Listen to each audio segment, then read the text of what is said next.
Laida Akademija.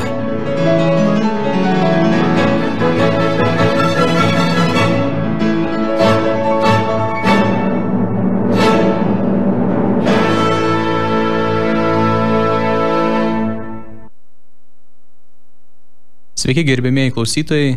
Mano vardas Gintaras Sungaila. Esu religijos studijų magistras, neseniai baigęs Vilniaus universitete religijos studijų ir tyrimų centrą. Šiandien norėčiau su jumis pakalbėti apie orientalizmo problemą stačiatikybės moksliniuose tyrimuose ir šios problemos kontekste aptarti vieną neseniai išėjusi kunigo dr. Romualdo Dulskio mokslinį tyrimą apie stačiatikybę. Pokalbį pradėkime nuo sąvokos rytai aptarimo. Filosofas Edvardas Saidas 1978 metais paskelbė savo epochinės reikšmės studiją Orientalizmas, kurie pademonstravo, kaip orientalizmas, tai yra akademinė disciplina tyrinti rytus, veikia tarsi vakarų politikos įrankis. Pasak Saido, imperializmą legitimuoja tai, kad esą orientalistai žino, iš esmės ir tiksliai, apie Orientą, latiniškai Oriens rytai, daugiau nei patys Oriento gyventojai. Oriento gyventojai vaizduojami kaip egzotiški, peržengiantis proto ribas. Orientas moteriškas, silpnas, pasyvus, kamuojamas chaotiškų vidinių prieštaravimų. Jam trūksta vyriškumo, racionalaus ir tvirtą vertikalią hierarchiją turinčio Okcidento. Latiniškai Occidens tai yra vakarai. Rytai ir vakarai orientalistinėje politikoje sudaro neredukuojama viena kitą papildančią opoziciją, kurioje lyderio vaidmenį atlieka vakarai. Žinoma, Saidui pirmiausia rūpėjo arabų kraštai, musulmonų kraštai, o mums šio pokalbio rėmuose labiau rūpi krikščionių konfesijų tarpusavio santykis ir mes matysime, kad taip pat galima pritaikyti jo atradimus akademinių tyrimų stačiatikybės aptarčiai. Iki šiol galime matyti, kad vakarų istoriografija ir viešoje komunikacija yra orientalizuota ir ortodoksų bažnyčia. Žinoma, šio teiginio nenorėčiau absoliutinti, nes su šia orientalizacija kovoja nemažai bizantistų, akademikų tyrinčių Bizantijos kultūrą. Iškalbinga, kad angliškai ši bažnyčia netgi pradėta vadinti rytų ortodoksų bažnyčia, Eastern Orthodox Church, nors oficialus bažnyčios pavadinimas dokumentuose visuotinė ortodoksų bažnyčia. Sociologai Peteris Makmailoras ir Marija Vorožiščeva yra iškėlę klausimą apie pavadinimo rytų ortodoksijų pagristumą, kai daugelis šios bažnyčios narių priklauso Europos kultūrai, bet to egzistuoja didelės bendruomenės tradicinėse vakarų valstybėse. Pavyzdžiui, egzistuoja netgi autokefalinė Amerikos ortodoksų bažnyčia. Priedas rytų nenurodo dabartinės šios bažnyčios kultūrinės tikrovės, pritaiko jai tam tikrą politinę koncepciją, pagal kurią ji tik dalinė, bet ne visuotinė bažnyčia, kaip jie apie save teigia. Labai vertindamas katalikų bažnyčios indėlį į krikščionių vienybės pasaulyje augimą, norėčiau pakalbėti ir apie tam tikrą neigiamą Vatikano antrojo susitikimo įtaką ekumeninėme dialoge, nes be dialogo tarp katalikų ir ortodoksų šis susirinkimas visgi skatina ir stačiatikybės orientalizacijos procesą. Katalikų bažnyčia vienyje daugiausia pasaulio krikščionių, todėl jos požiūris į rytų rytą, rytų apeigas galbūt padarė didelę įtaką tiek populiariajam požiūriui į ortodoksų bažnyčią, tiek akademinėms jos studijoms. Pakanka prisiminti, kad popiežiškajame Grigaliaus universitete stačiatikybė yra tyrinėjama rytų institute, Pontificium Institutium Orientalium. Neabejotina, kad siekis pažinti ortodoksų tradiciją buvo geros valios aktas, sumažinęs šimtmečius trukusią tarpusavio konfrontaciją, tačiau orientalizacijos procesas paaiškina, kodėl ši konfrontacija vis dar nedingo iki galo, kodėl ji vis dar tęsiasi ir galbūt siūlo tam tikrus atsakymus, kaip šią konfrontaciją visgi galima būtų panaikinti ateityje. Konstantinopolio patriarchas Atinagoras susitikime su Romos popiežiumi Pauliumi VI yra sakęs, vienybė yra neišvengiamybė. 20-ajame amžiuje buvo didysis katalikybės ir stačiatikybės suartėjimas. 1964 metais Atinagoras ir Paulius VI panaikino anatemas, ekskomunikas vienas kito atžvilgiu, o 65 metais popiežius panaikino lotyniškąjį Konstantinopolio patriarchatą. Tai buvo katalikiška vyskupo katedra, įsteigta 1204 metais, kai kryžiuočiai užgrobė Konstantinopolį kaip alternatyvą ortodoksiniam Konstantinopolio patriarchui. Ir 65 metais ši katedra buvo panaikinta, taip parodant žengiant žingsnį į suartėjimą dviejų bažnyčių, ortodoksų ir katalikų bažnyčių. Vatikano antrojo susirinkimo dekretas dėl ekumenizmo unitatis reintegracija tvirtino, kad nors, cituoju, gilinantis į apreikštąją tiesą dieviškiesiams dalykams pažinti ir išpažinti, rytuose naudotasi kitokiais metodais ir eita kitais keliais negu vakaruose, citatos pabaiga, skirtingos rytų ir vakarų, vėl cituoju, teologinės formulės veikiau papildo viena kitą, negu prieštarauja viena kitai. Dekrete taip pat pripažinta, kad autentiškos rytų teologinės tradicijos padeda prideramai gyventi ir net tobulai kontempliuoti krikščioniškąją tiesą. Iki šio susirinkimo graikų apeigų katalikų, tai yra buvusių ortodoksų prisijungusių prie Romos katalikų bažnyčios, bet išlaikiusių savo apeigas, reikalus tvarkė tikėjimo propagandos kongregacija, skirta kontaktams su kitatikiais, schizmatikais ir eretikais. Ir graikų apeigų katalikų bažnyčia patyrė labai stiprią latinizaciją. Bizantiškose apeigose įterpta latiniškų apeigų elementų. O Vatikano antrasis susirinkimas paskelbė unitų delatinizacijos, tai yra grįžimo prie ortodoksų bažnyčios teologijos ir praktikos kryptį. Be to įvykdė dalinį Romos ryto papildymą rytietiškais elementais. Pavyzdžiui, vieni katalikų ir ortodoksų debatų buvo apie komunijos konsekracijos žodžius, apie sakramento formulę. Ir komunijos teikimas pasauliečiams trikdė ortodoksus, kad katalikų bažnyčiai vykdavo tik tais viena forma, tik Kristaus kūną anksčiau duodavo. Pasak tradicinio katalikų mokymo, Ginto Tridento susirinkime, Eucharistijos duona ir vynas virsta Kristaus kūnu ir krauju, kunigui ištarus žodžius Kristaus status per paskutinę vakarienę. Tai yra mano kūnas, tai yra mano kraujas. Tam žinoma reikalinga derama kunigo intencija, tai yra daryti tai, ką daro Kristus ir bažnyčia, kaip sako katalikų šventasis Tomas Akvinietis. Priešingai ortodoksų bažnyčia nuo pirmųjų amžių išpažįsta, kad galutinis perkeitimas įvyksta po šventosios dvasios kvietimo maldos epiklezės. Tokią nuomonę išreiškia pavyzdžiui šventas Kirilas Jeruzalietis. Šventojo Jono auksaburnio liturgijoje ši malda yra tokia: Viešpatie, tu švenčiausiai savo dvasią 3 valandą atsiuntė savo apaštalams, neatimk jos iš mūsų gerasai, bet atnaujink mus besimeldžiančius tau. Ir šią duoną padaryk tavo Kristaus garbingojų kūnų, o kas šioje taurėje tavo Kristaus garbingojų krauju perkeitęs tavo šventąją dvasią. Kad bent išoriškai būtų priartėta prie šių nesutarimų įveikimo, Paulius VI papildė Romos apeigas epiklezės malda, kurią turbūt jau lengvai gali prisiminti mintise įvairūs katalikai, nes girdi ją per šventasis mišes, kai kunigas sako, tikrai tu Viešpatie šventas, tu šventumo šaltinis, todėl tave prašome šventosios dvasios gale, pašventink šias atnašas ir taip toliau. Po antrojo Vatikano susirinkimo taip pat labiau paplito praktika Eucharistiją teikti pasauliečiams abiem pavydalais, kaip ortodoksų bažnyčioje. Iki tol pasauliečiai gaudavo tik Kristaus kūną. Šis paprotys buvo aiškinamas skirtumu tarp mokančiosios ir mokamosios bažnyčios dalies. Paplito ir kiti rytų dievogarbos elementai – ikonos, ortodoksų giesmės, akatistai. Sukurtas ištisas vakariečių bendruomenės, gyvenančios pagal rytų apeigas. Visgi jau pirmosiuose ekumeninio dialogo žingsniuose ir šiandien buvo matomas judėjimo asimetriškumas. Katalikų ir ortodoksų veiksmai gerokai skyrėsi. Katalikai daug stipriau siekia vienybės ir daug stipriau išreiškia norą suartėti su rytais. Visų pirma, ortodoksų pasaulyje kilo diskusija, ar patriarchas iš vis turėjo teisę panaikinti anatemą. Formaliai ortodoksų bažnyčia niekada neekskomunikavo Romos katalikų, tai kad kardinolas Humbertas, remdamasis Romos popiežiaus jam suteikta galia, ekskomunikavo Konstantinopolio patriarchą ir visus jo šalininkus. Tai yra visus bažnyčios patriarchus ir jų bažnyčias, išskyrus Romos popiežių ir vakarų patriarchatą. Vėliau prie šių anatemų prisidėjo katalikų susirinkimų anatemas prieš neigiančius filiokvę ir kitas katalikų bažnyčios dogmas. O ortodoksų bažnyčioje egzistavo tik viena Konstantinopolio patriarcho paskelbta anatema, skirta Humbertui ir jo šalininkams. Šios anatemos pobūdis buvo toks nereikšmingas, kad to meto Bizantijos metraštininkai viso konflikto net nemini. Kai patriarchas Atinagoras panaikino anatemą, kilo grupės ortodoksų vyskupų ir abatų protestas.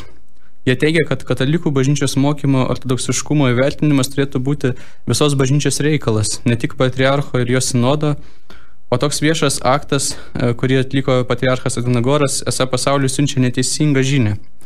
Kritikuodamas įvykį, graikų teologas Nikos Nisiotis apibūdino jo nelogiškumą. Viena vertus, Konstantinopolio patriarchas neturėjo teisės visuotinės bažnyčios vardu teikti, kad panaikina bendrą bažnyčios požiūrį į katalikybę, išreikštą vyskupų ir patriarchų praktikoje. Antra vertus, jei Atinagoras tik panaikino anatemą kardinolui Humbertui, kaip jis pats teigia, tada įvyko šioks toks pasaulio apkvailinimas. Buvo sudarytas vaizdas, esą naikinamas stačiatikybės ir katalikybės abipusės doktrinų smerkimas, tačiau iš tiesų atleista tik asmeniškai Humbertui. Šis dvilypumas lydi visą 20-21 amžiaus ortodoksų ekumeninį judėjimą katalikų atžvilgių. Dažnai hierarchai, ypač Konstantinopolio, veikia be deramų įgaliojimų ir ortodoksų požiūrį įtakos neturi. Ir tai yra viena iš pagrindinių problemų, kuri dabar iškylo artėjant panortodoksiniam sinodui, kuris buvo planuojamas daugelį dešimtmečių ir kuriame buvo planuota priimti dokumentą apie ortodoksų bažnyčios santykį su kitom krikščionių bendruomenėm, neortodoksiniam krikščionių bendruomenėm ir kuris turėjo įtvirtinti visuotinės bažnyčios lygmenyje tai, ką pastoviai darė patriarchai, ką darė atskiri vyskupai pastoviai 20 amžiaus bėgyje, tai yra tas bendradarbiavimas su katalikų bažnyčia, bendradarbiavimas, siekis vienybės ir dialogas. Tačiau ta reakcija žmonių paprastų, ypač ortodoksų, į katalikų ekumeninės pastangas, neigiama reakcija, jie viena vertus gali tikrai pasirodyti pagristai neadekvati. Vienas katalikų vienuolis pasakojo apie savo kelionę į Divėjevo miestelį, į Rusiją, aplankyti švento Serafimo Saraviečio relikvijų. Tokie Rusijos gilumoje, žinoma, daugelis niekada nėra gyvenę kaiminystėje su katalikais ir todėl katalikybė pažįsta tik dėl pačių katalikų veiksmų Rusijoje, kiek jų ten yra buvę tokių viešų veiksmų, ir iš ortodoksų pamokslininkų pasakojimo apie katalikybę. Tai šitaip niekad negirdėję apie katalikus ir jų gyvų nematė. Jie sutikę tuos vienuolius, kaimo gyventojai, ortodoksai, rusai, jie jų labai bijojo ir dėja pasitiko tokiais žodžiais, kaip mes priimame jūs kaip žmonės, bet ne kaip katalikus. Dėja tokia buvo reakcija. Ir tokia reakcija tikrai nieko dėtam katalikui gali pasirodyti, labai gali jį skaudinti ir gali pasirodyti skaudutai ir ortodoksui užaugusiam vakarų kultūroje, kur daugiau katalikų gyvena. Juk katalikai pripažino ortodoksų doktrinos teisingumą antrajame Vatikano susirinkime, papildė liturgiją rytietiškais elementais, ėmė naudoti ikonas, akatistus, gilintis į rytų paveldą ir paschizminius rusų šventuosius bandė pažinti. Tačiau, kad ir kaip tai būtų paradoksalu, ortodoksai, ypač paprasti žmonės, šį procesą gilinimąsi į rytų paveldą dažnai kaip tik priima ne kaip dialogą, o kaip tam tikrą agresijos formą. Ir kodėl taip yra, mums gali padėti suprasti vieno 20 amžiaus filosofo Emanuelio Levino filosofija. Levinas teigia, kad supratimas tai visada yra nusavinimo procesas. Pavyzdžiui, atpažindamas daiktą kaip plaktuką, tai yra suprasdamas, kad tai plaktukas, aš jau galiu juo naudotis. Suprasdamas medį žmogų, jį taip pat aš verčiu savo objektu, analizuoju, iškylu virš jo. Todėl supratimas visuomet neišvengiamai ne tik atveria, bet ir kažką užveria, kažką mums uždengia pažinime. Šiuolaikinėse kultūros studijose naują prasmę įgavo Francio Bacono sentencija žinojimas yra galia. Žinojimas kaip sampratų kūrimas yra neišvengiama politikos forma, nustatanti tam tikrą santykį su tuo, kas įtarpinama sampratoje. Pasak filosofo Bernhardo Vandelfelso, egzistuoja 4 centrizmai, kuriais remiantis vyksta pažinimas ir supratimas. Tai pirmiausia egocentrizmas, taip pat etnocentrizmas, logocentrizmas ir dialogocentrizmas. Egocentrizmas pasireiškia kaip asmeninių nuostatų tikslų primetimas. Tipinis egocentrizmo pavyzdys yra perdėta tėvų globa vaikų atžvilgių, kuomet tėvai geriau žino už vaiką, ko jam reikia. Etnocentrizmas tai jau savo kultūrinių standartų primetimas. Dažnai kita kultūra išanalizuojama, supaprastintai tipologizuojama ir mes galvojame, kad per savo kultūrą galime suprasti kitą kultūrą. Logocentrizmas tai kalbos primetami supratimo būdai. Tai vat puikus pavyzdys šiame kontekste yra tai, kad net tas pats ortodoksų bažnyčia vadinti rytų ortodoksų bažnyčia, tiesiog ortodoksų bažnyčia arba stačiatikių bažnyčia. Kiekvienas pavadinimas, kiekvienas kalbinis įvardinimas, jis jau nešasi su savim tam tikrą kontekstą ir tam tikrų būdų mes primetame tam, apie ką kalbame, tam tikrą sampratą, kaip mes tai suprantame. Ir paskutinysis ketvirtasis centrizmas, apie kurį kalba Vandelfelsas, yra dialogocentrizmas. Tai ir yra įdomiausia mums forma centrizmo ir pažinimo būdo. Dialogocentrizmas tai yra reikalavimas visur siekti dialogo. Pasak Vandelfelso, tikras dialogas jis yra necentruotas, o išcentruojantis santykis, kuris kyla pas iš savęs, kyla laisvai. Ir dėl to perliktas siekis, reikalavimas tiesiog, kad kitas įsitrauktų su tavimi dialogą, jis taip pat tam tikrų būdų yra galios forma ir užvaldymo forma. Orientalizacijos kontekste dera pasakyti, kad perimami tik stereotipiniai rytų krikščionybės elementai, tai galime atkreipti dėmesį, tokie kaip pavyzdžiui ikonos. Kalbėdamas apie arabų kraštus, Saidas sakydavo, kad arabai dažnai vakaruose įsivaizduojami kaip Disnėjaus filmuko Aladinas veikėjai, egzotiški dykumų gyventojai, dūdelių garsais manipuliuojantis gyvatėmis, turintis skraidančius kilmus, gyvenantis archaiškose sultanatuose vidury dykumos. Lygiai taip pat ir kai įsivaizduojami ortodoksai, jie taip pat įsivaizduojami karikatūriškai. Kartais įsivaizduojami su barzdomis, kartais įsivaizduojami kaip turintis ikonas, smilkalus ir jų visa tapatybė redukuojama tos simbolius.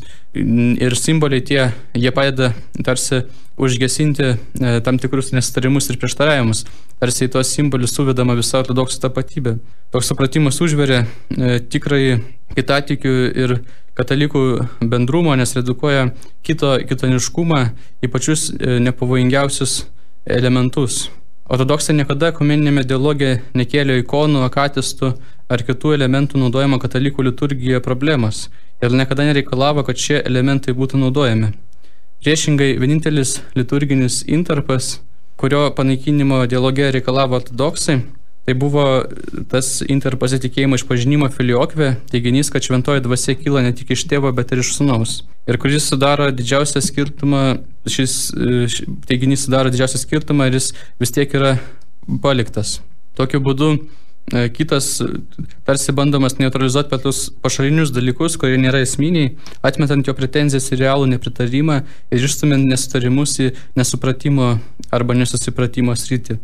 Taip atsiranda orientalizmas kaip kultūros politika, kuomet kitas yra patalpinamas į tam tikrą sampratą.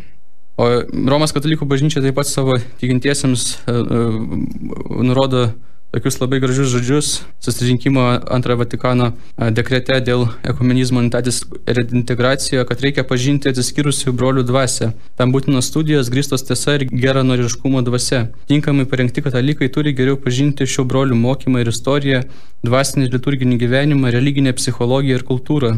Kitas dokumentas Orientalium Ecclesiarium teigia rytų ir vakarų bažnyčios, čia kalba apie graikų apeigų katalikų bažnyčias. Iš dalies viena nuo kitos skiriasi savo apeigomis, tai yra liturgija, bažnytinė drausmė ir dvasinių paveldų, tačiau visos jos lygiai patikėtos Romos popiežiaus, kuris kaip Petro įpėdinis dieviškąja teise paveldi pirmenybę visoje bažnyčioje pastoraciniai valdžiai. Taip nuosekliai išpažįstama ir laikomasi nuostatas, kad ortodoksų bažnyčia yra, cituoju, tikėjimo mokymo kongregacijos deklaracija Dominus Jėzus, ortodoksų bažnyčia yra netobuloje komunijoje su katalikų bažnyčia, sujungta su ją artimiausių ryšių priemonė, tai yra apaštališka įpėdinystė ir galiojančia Eucharistija. Jos, tai yra ortodoksų bažnyčios, yra tikros vietinės bažnyčios. Kitaip tariant, tvirtinama, kad katalikai, kaip ir ortodoksai, yra ortodoksalūs tikratikiai, kurie skiriasi tarpusavėje tik tuo, kad rytiečiai atmeta popiežių. Šį įspūdį sustiprino Jono Pauliaus II pradėta dviejų plaučių retorika. Ši metafora kilusi iš rusų filosofo Vladimiro Solovjovo prieš mirtį tapusio kataliku mokymo. Rytų bažnyčia praktiškiesiems vakarams jis priešino kaip kontempliatyvę. Nors ne taip stereotipiškai popiežiaus panaudota metafora taip pat vaizduoja vakarų ir rytų bažnyčias arba rytus kaip binarinę poziciją, tarsi kaip kairę dešinę, rytus vakarus, kurios nariai vienas kitam būtini. Dažniausiai vakarų diskurse ortodoksų bažnyčia yra vaizduojama kaip mistiška, paslaptinga, o vakarai kaip racionalūs, šalti, apibrėžtai mąstantys. Graikų apeigų katalikų teologinėme diskurse taip pat pabrėžiama rytų chaotiškumą ir tribalizmą. 2014 metais Ukrainos graikų apeigų katalikų bažnyčios vadovas arkivyskupas Sviatoslavas Ševčiukas pavartojo dviejų plaučių metaforą, kviesdamas ortodoksus įkvėpti pilna krūtine ekleziologinėje pilnatvėje. Jis išreiškia nuostatą būdingą graikų apeigų teologams, pagal kurią ortodoksų bažnyčia yra archaiška, nevaldoma, perdėm susiliejusi su tautiškumu ir gentiškumu. Vakarai, pasak jo, turi tvirtą valdžią ir yra universalūs, pakylantis virš gentinių ryšių, todėl susijungimas su jais suteikia trūkstamą pilnatvę. Be minėtųjų dalykų derėtų turėti omenyje ir Saido pastabą, kokia tuščia sąvoka yra rytai. Rytai viena vertus tai ir Kinija, ir Indija, ir Arabija, nors vien Šanchajaus srityje yra daugiau kalbinių ir kultūrinių grupių nei visoje Europoje. Tas pats galioja rytų krikščionybei. Vien Sirijoje be stačiatikybės egzistuoja miefizitų ir nestorijonų bažnyčios. Tai yra 3 skirtingos krikščionybės atšakos. Niekada istorijoje nebuvo rytų bažnyčios kaip vieno kultūrinio vieneto. Arabiškoji stačiatikybė visada skiriasi nuo žydiškosios, gruziniškoji nuo koptiškosios, rusiškoji nuo rumuniškosios. Net katalikų ir ortodoksų vienybės metais Bizantijoje egzistavo didžiuliai kultūriniai skirtumai. Siriškai rašysių bažnyčios tėvų teologijos sampratos, rašymo stilius ir visa kultūra gerokai skiriasi nuo graikiškai rašysių ir panašiai. Ortodoksų bažnyčiai būdingas yra atvirkštinis reiškinys aprašytas Saido bendrame Oriento kultūros kontekste, kuris galbūt dar ryškesnis negu orientalizacija, tai yra saviorientalizacija. Tokie autoriai kaip metropolitas Gerosijos Vlachos, Kristos Janaras, Vladimiras Loskis, Georgijus Florovskis ir kiti savo knygose kritikuoja vakarų racionalistinę scholastinę teologiją ir priešpriešina jai ortodoksų mistinę teologiją. Tai yra tipiniai orientalizacijos suformuoti įvaizdžiai. Ortodoksų teologiją įmami naudoti kaip realus ortodoksų bažnyčios įvaizdis. Mitui apie ortodoksų teologijos mistiškumą ir iracionalumą prieštarauja realūs istoriniai faktai. Pavyzdžiui, tuo metu, kai vakaruose vystėsi scholastika, Bizantijoje taip pat vyko racionaliosios teologijos raida, prasidėjusi nuo šventojo Jono Damaskiečio 8 amžiuje. 14 amžiuje į graikų kalbą išverčiami Tomo Akviniečio raštai. Jie labai vertinami Bizantijoje, prasideda aktyvi tomistinės filosofijos recepcija, ji tampa labai svarbia teologijos dėstymo ortodoksų seminarijose ir akademijose dalimi. 17 amžiuje Petras Mohyla Kijeve įkūrė įtakingą ortodoksų dvasinę akademiją iki pat 19 amžiaus, jį tęsė šitas scholastikos tradicijas. Dabar norėčiau pakviesti trumpai pertraukėliai, pasiklausykime muzikos. Sveiki sugrįžę. Su jumis kalba Gintaras Sungaila, religijos studijų magistras, ir šiandien kalbamės apie mokslinę tokią temą, tai apie orientalizmo problemą stačiatikybės mokslinėse tyrimuose. Ir taip pat šios problemos kontekste aptarsime vieną neseniai išėjusi kunigo dr. Romualdo Dulskio mokslinį tyrimą apie stačiatikybę. Taigi mes prieš pauzę kalbėjomės apie tai, kad orientalizacija dar stipriau reiškiasi ortodoksų bažnyčioje kaip saviorientalizacija, kaip tam tikrų stereotipų pavertimas tam tikrom teologiniam gairiam ir tarsi tokia vėliava tie stereotipai nešami kaip ortodoksų bažnyčios esmė, kuom ortodoksų bažnyčios ypatingas tikėjimas, kuom jis pasižymi ir kas jame yra svarbiausia. Tai pasakau, kad Kijeve Petro Mohylos įkurta ortodoksų dvasinė akademija iki pat 19 amžiaus tęsė scholastinės tradicijas, aktyviai rėmėsi šventojo Tomo Akviniečio mokymų. Ir tik 20-ame amžiuje akademinėje erdvėje prasideda neopatristinės sintezės judėjimas, ortodoksų toksai judėjimas tyrinėtojų, kuris įkvėpimo semėsi vakarų, taip pat vakarų sukurtose patristikos studijose ir vokiečių idealizmo filosofijoje. Iš ten kyla Georgijaus Florovskio simpatijos visas racionalizmui. Daugelį mažesnių bažnyčių, tokių kaip serbų, bulgarų, rumunų, kaip tik šiuo metu, tik šiuo laikotarpiu apskritai gimsta akademinės teologijos užuomazgos. Nes Osmanų imperijos priespaudos metais daugelis šių šalių dvasininkų net neturėjo galimybės įgyti aukštą išsilavinimą. Iš šios iššūkius atsakoma vakarų vergovės metu.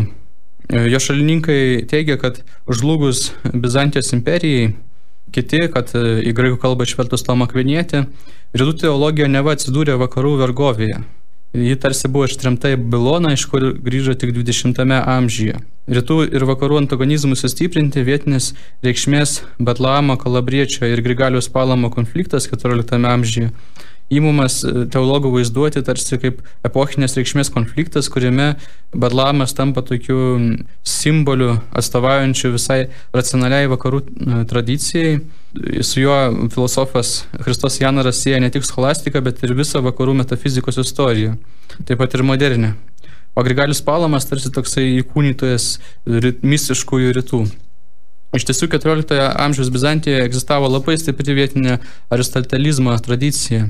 Galima paminėti ir tą patį Jurgį Pachimerą ir Juozapą Rakendytą ir kitus mąstytojus. Taigi, aštrinančios rytų vakarų konflikto momentą ir bandant pavaizduoti, kad tai toks buvo nuolatinis procesas istorinis rytų ir vakarų tą perskyrą, taip radikalizuojant, tarsi konstruojama tokia nauja, galima ir pavadinti ideologija, kuri ortodoksų bažnyčiai priskiria tipinius Oriento bruožus, apie tai, ką rašė Edvardas Saidas. Tai yra priskiria ortodoksų bažnyčiai mistiškumą, iracionalumą ir paslaptingumą. Ir tas Grigalius Palamas tarsi įkūnytojas to rytų teologijos mistiškumo, iracionalumo ir paslaptingumo. Ir norėčiau šiek tiek dabar nukrypti nuo šitos temos ir papasakoti vieną istoriją. Žymus katechetas ir teologas Aleksėjus Osipovas vienoje paskaitoje, kaip anekdotinį įvykį, yra pasakojęs apie susitikimą su jėzuitais. Perestroikos laikais Maskvos ortodoksų inteligentų bendruomenė susirinko kartu švęsti dieviškosios liturgijos. Prie jų prisidėjo keli jėzuitai, jie giedojo chore. Tikėjimo išpažinimo metu Osipovas įdėmiai klausėsi, ką jie gieda, o po liturgijos paklausė: o kaip jūs galėjote giedoti mūsų eretinį tikėjimo išpažinimą be filiokvę? Jėzuitai jam juokaudami atsakė: nesijaudinkite, mes filiokvę mintise pridėjome. Jėzuitai tai iš tiesų yra rusų folklore toks, galima pavadinti netgi personažas, kuris irgi dalyvauja šitame kūrime pasakojimo apie tariamą vakarų ir rytų nesuderinamą perskirti.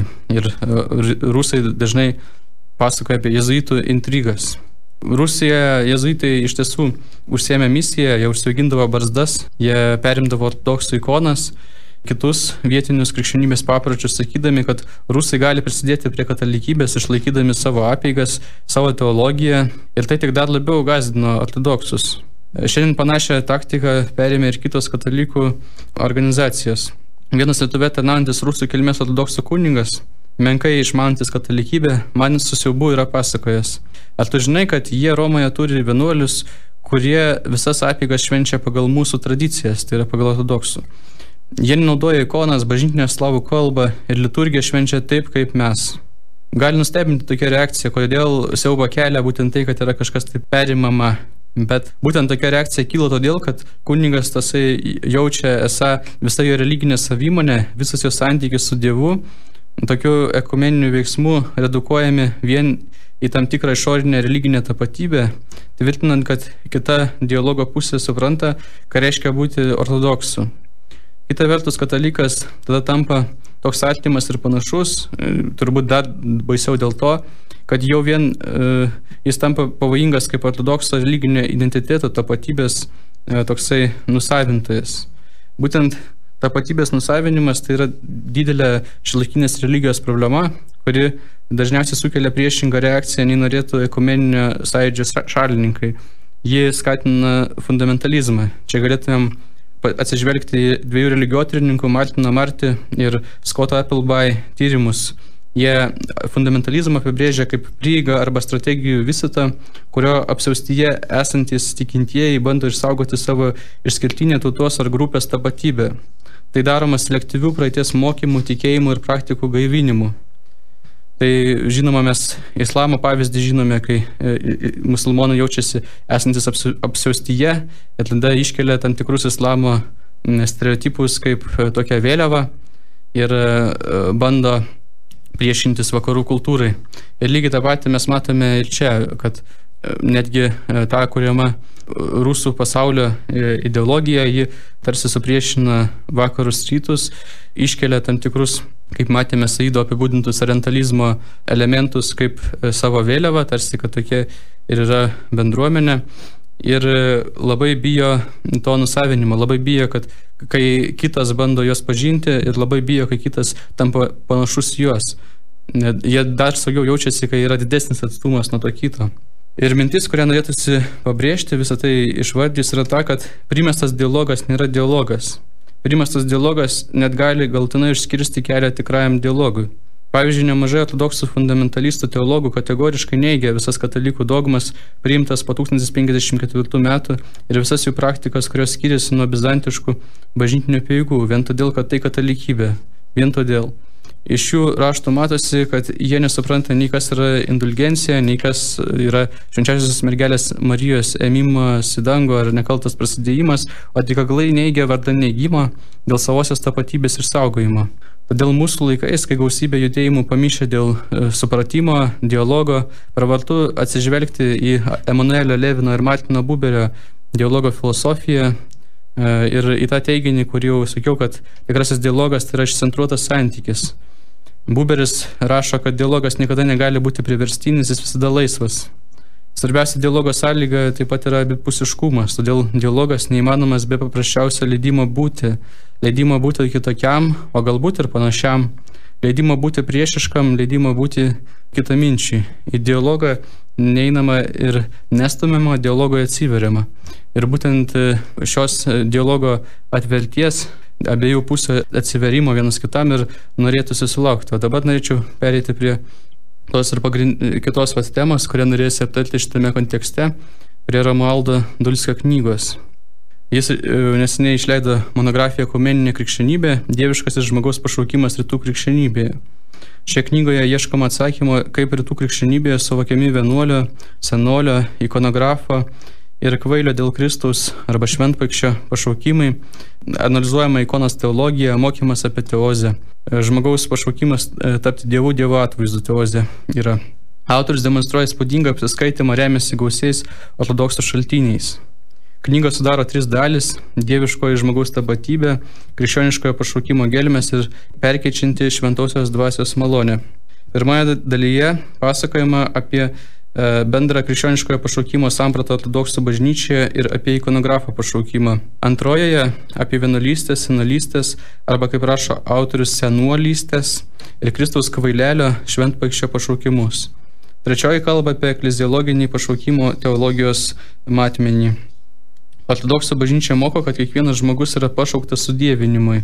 Laikydamasis dekalogo įsakymų ir evangelijos priesakų, asmuo įgyja tokį panašumą, kad pagal prigimtį būdamas Dievo kūrinys, šventosios dvasios malonės dėka tampa Dievo sūnumi, rašo daktaras ir kunigas Dulskis.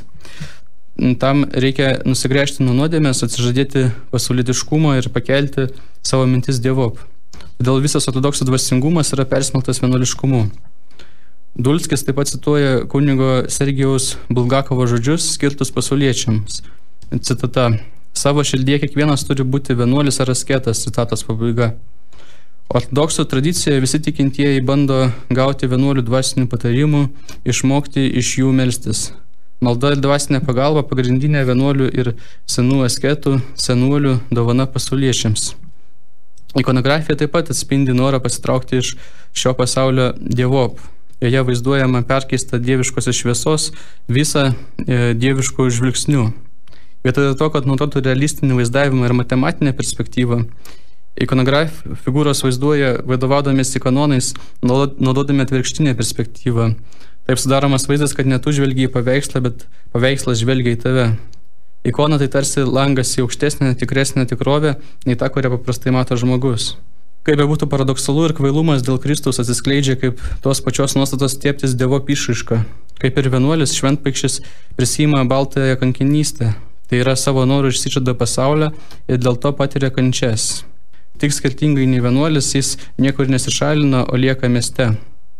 Nepaisant to, kad visi šie keliai yra susijęs su tam tikru atsiskyrimu, krikščionio ortodokso pašaukimas visada atsiskleidžia bažnyčios bendruomenėje.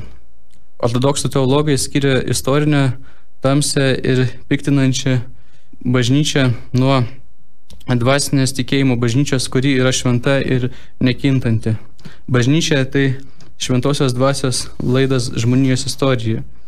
Na ir tai, kas labai krenta į akis orientalizmo kontekste Dulskio knygoje, tai visų pirma didžiausias tasai monografijos trūkumas, kad pradėdamas nuo popiežiaus Jono Pauliaus II 2 plaučių metaforos, autorius taip ir niekada pereina į kitą, tik nekatalikišką perspektyvą, į kokią nors mokslinę religiotarinę perspektyvą, bet visą laiką išlieka kataliko-centriškas ir visą laiką naudoja keistą rytų bažnyčios konstruktą. Jis vartoja žodį rytų bažnyčia ir į tą rytų bažnyčią įeina graikiškai bažnyčios tėvai ir rumūnai, ir rusai, ir su jais schizmoje esantis miefizitai koptai ir nestarijonis syrai. Tiesa, paradoksaliai, Gruzijos ortodoksų ir armėnų egzistavimas knygoje nutylimas. Galima numanyti, kad į šią rytų bažnyčią netgi turėtų įeiti rytų apeigų katalikai. Ir gaunasi tokia labai plati samprata, kuri apima viską nuo Jungtinių Amerikos valstijų iki artimųjų rytų, nuo stačiatikybės iki nestorianizmo. Knygoje taip pat ir vaidinami visada ortodoksai stačiatikiais. Tai autorius nuomonė primena liturginį stovėjimą. Žodžio ortodoksija jis nenori vartoti dėl to, kad šis žodis reiškia tarsi tokia tikra tikystė. Na ir orientalizmo kontekste, trumpai tariant, tai vėlgi yra pasirinkimas tam tikro vaizdinio, kuris pristatomas tarsi kaip išreiškiantis tam tikrą grupės identitetą, su kurio iš tikrųjų pati grupė turi mažai ką bendro. Na ir tiesiog pabaigai laiko spaudžiant norėtųsi pasakyti, kad šios knygos didžiausias laimėjimas yra turbūt teologinė sintezė čia atlikta, bet vėlgi susidurėme su ta problema perspektyvos, kad visgi kalbama visoje knygoje apie pašaukimą, nors pačioje ortodoksų teologija tokios pašaukimo sampratos nėra. Ir tada kyla klausimas, kaip galima apie šią idėją svarstyti. Ir žinoma, galbūt patiem ortodoksams ši knyga būtų labai naudinga būtent šiai teologijai vystyti. Ir tiesiog apibendrinamas viską, kas buvo pasakyta apie orientalizmą ir kažkiek, kas bandyta užsiminti apie šią knygą, norėčiau pakviesti šią knygą ir paskaityti ir pabandyti pritaikyti tai, kas buvo pasakyta apie orientalizmą, ją skaitant. Ir norėtųsi pasidžiaugti, kad mokslinio tyrimų ir ortodoksų šventųjų knygų vertimų į lietuvių kalbą vis daugėja ir norėtųsi palinkėti mums visiems kartu ugdyti vienas kito atžvilgių jautrumą ir taktiškumą, idant galėtume žvelgti vieni į kitus su meile ir šio santykio laisvėje būtent kurtume jau autentišką laisvą dialogą. Taigi, primenu, laidą vedė Gintaras Sungaila, kalbėjomės apie orientalizmą stačiatikybės moksliniuose tyrimuose. Iki susitikimo, sudie.